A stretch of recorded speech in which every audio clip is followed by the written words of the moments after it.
So my next story is about a controversy that's come up between the Trump administration and farmers.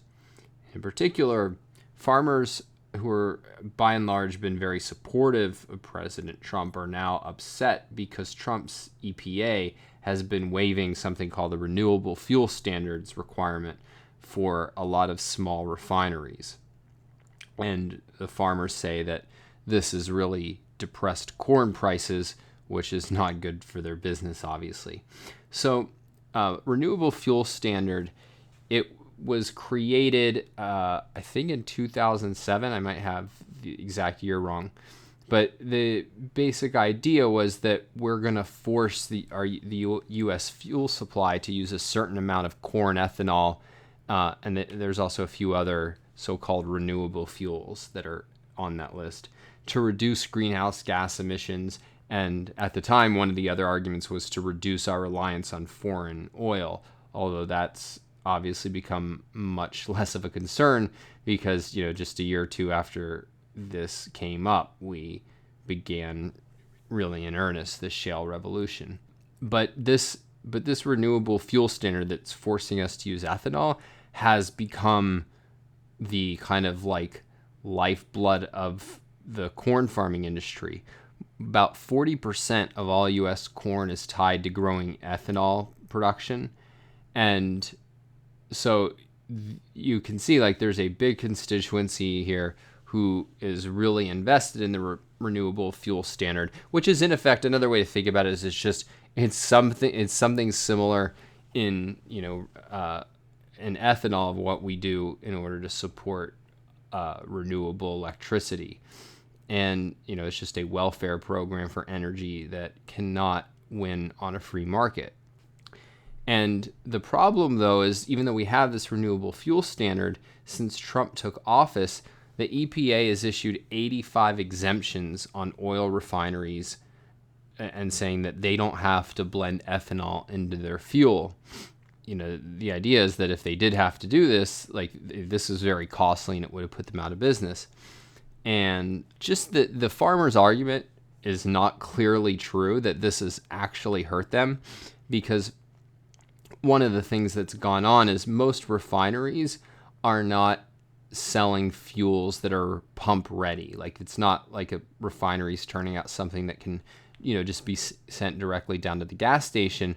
What they're generally doing is kind of selling it wholesale, and it's almost always then blended with ethanol before it reaches the end user. And the economists that I've seen have said that, yeah, corn prices are low, but it's really just because we've seen an increasing supply of corn, not reduced demand from these refineries.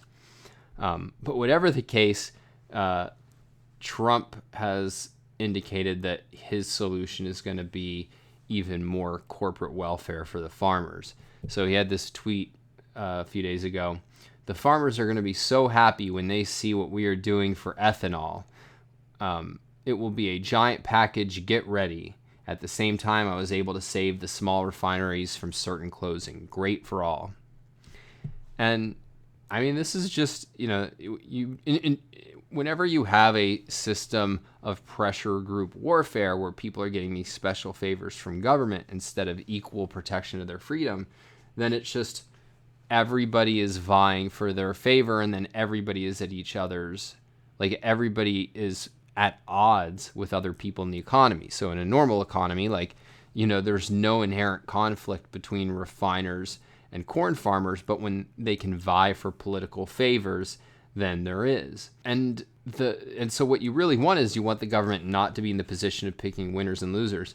But what I kind of find darkly amusing is that Trump's solution is basically, it sounds like, well, I'm just going to make everybody a winner. The government's going to force refineries to use ethanol, except if that'll be too painful for them, and then we won't require them to do it. And if that makes things too painful for the corn farmers, well, we'll just create a new handout for them. And the one thing that's left out in all of these considerations is, what about the public at large that has to pay for all of this in terms of higher prices and higher taxes? And it's, well, you're not part of a pressure group, so you don't get any consideration politically.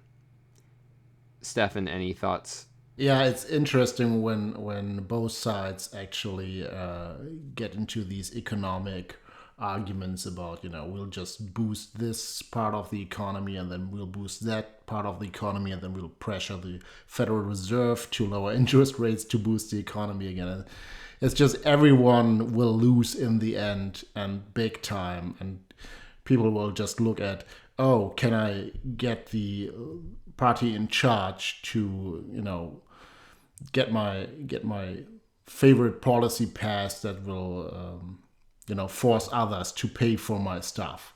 And that the ethanol mandate, it's somewhat complicated, but it's in a way it's quite simple. It's just forcing the refining industry to use an input that they don't want to use, right? And that's not sort of demanded on a free market. And we often see this kind of argument. Oh yeah, this is just a market result, and this is what people want. And so most of these regulations are hidden, and you don't really know what kind of product you're buying and what kind of impact regulations had on it. And I mean, if ethanol is really that great a fuel, you can market it as ethanol, and people have proposed that. I don't think it's that good. I don't think it could survive in a really open and free market where people can pick and choose what they really want. And it's not a good thing, even if the farmers win out, but then everyone will lose, including the farmers ultimately. And I don't think this ethanol mandate has, just like the renewable portfolio standards that demand solar and wind on the power grid to a certain degree.